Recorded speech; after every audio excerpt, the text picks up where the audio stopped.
Start off with my clearance sights, properly mounted, secured, not been broken or cracked, no motion behind the lens, proper colors are amber. Then I got my headlight, properly mounted, secured, not been broken or cracked, no motion behind the lens, proper colors clear on the lens. I got my low beam, my high beam, properly mounted, secured, not been broken or cracked, proper colors clear. I have my left turn signal, proper color is amber, not been broken or cracked, no motion behind the lens. It operates as my four-way flasher and my left turn signal, and then I have my driver's side reflector. Proper color is amber, not been broken or cracked, no motion behind the lens. The same way I'd inspect my driver's side headlight, I would inspect my passenger side headlight. I'm going to go ahead and move back. I'm going to notice that I'm not leaning to the left or to the right. If I was leaning to the left or to the right, it would be an indication of low tire pressure or bad suspension. I'm going to go ahead and use 3 points of contact. I'm going to open up my latches here. You got the other one, David? Sure. All right. I'm going to use 3 points of contact on the side. Okay. There we go. I'm going to open it up. Before I do that, before I move on, I'm going to go ahead and check underneath my trunk and make sure that there's no puddling. If there was any puddling, that'd be an indication that I have a leak in my engine compartment. So I went ahead and opened it up already. And I'm coming over to the passenger side.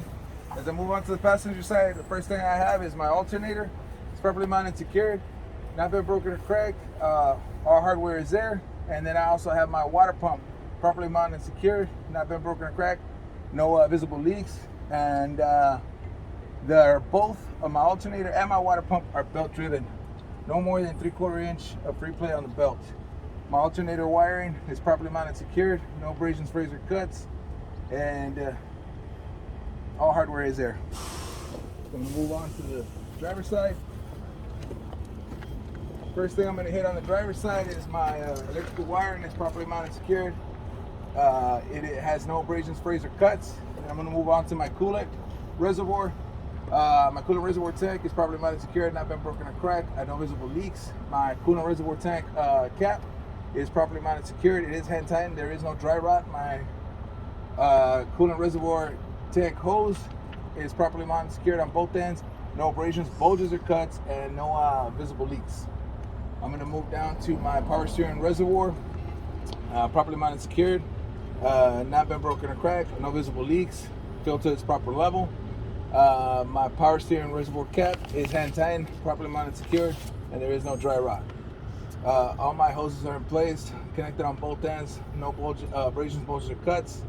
And then I'm going to move on to I'm going to point it out. My air compressor is properly mounted and secured, not been broken or cracked. It is gear driven and there's no audible leaks.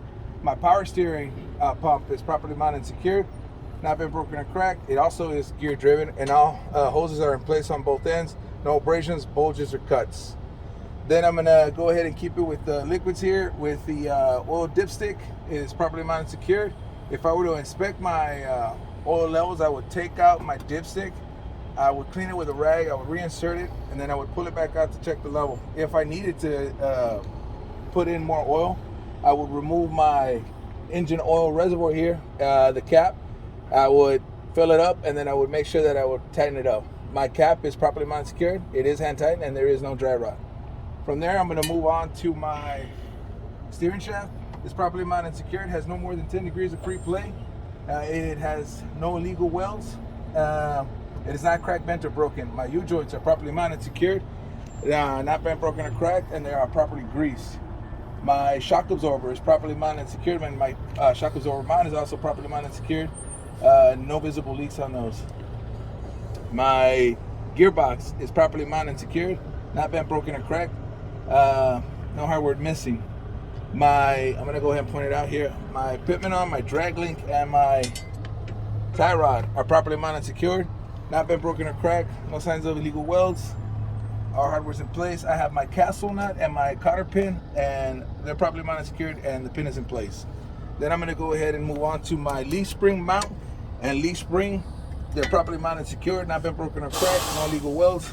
No signs of scissoring or cracks on my leaf spring, and my U-bolts are properly mounted and secured, and all hardware is in place. From then I'm going to move on to my braking system, and I have my air hose, which is properly mounted and secured on both ends, no audible leaks. I have my brake chamber and brake chamber clamp properly mounted and secured, not been broken or cracked, and no audible leaks. Then I have my slack adjuster and push rod, which is properly mounted and secured, not been broken or cracked. My push rod has no more than 1 inch of free play when manually moved or when the brakes are released, and my slack adjuster is 90 degrees to my brake chamber. If in case I didn't mention it, my brake chamber has no audible leaks as well. Then I'm going to point to the brake drum, or the brake drum lining, which is no less than 3/4 inches. It's properly mounted, secured, no illegal welds, no, it's not cracked, bent, or broken. Then from there, I'm going to go ahead and inspect my inner tire and outer tire. It's properly mounted, secured, no abrasions, bulges, or cuts. Filter is proper level of 110. Then right now I'm gonna inspect my my thread depth, which is 230 seconds, no less than 230 seconds. There is no illegal rethreading, and it has even thread wear. I know you can't see it right now because it is muddy, but we've checked it before, and the thread depth is there. There's no audible leaks on the tire at all.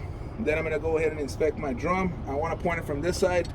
This is the drum right behind the rim, and it's properly mounted, secured, not been broken or cracked. There's no signs of reddening or bluing. If there is signs of reddening or bluing, that would be an indication of overheatedness. Then I have my wheel is properly mounted, secured, not been broken or cracked, no signs of illegal welds. My my valve stem is properly mounted, secured, not been broken or cracked, or not been broken or cracked. My valve stem is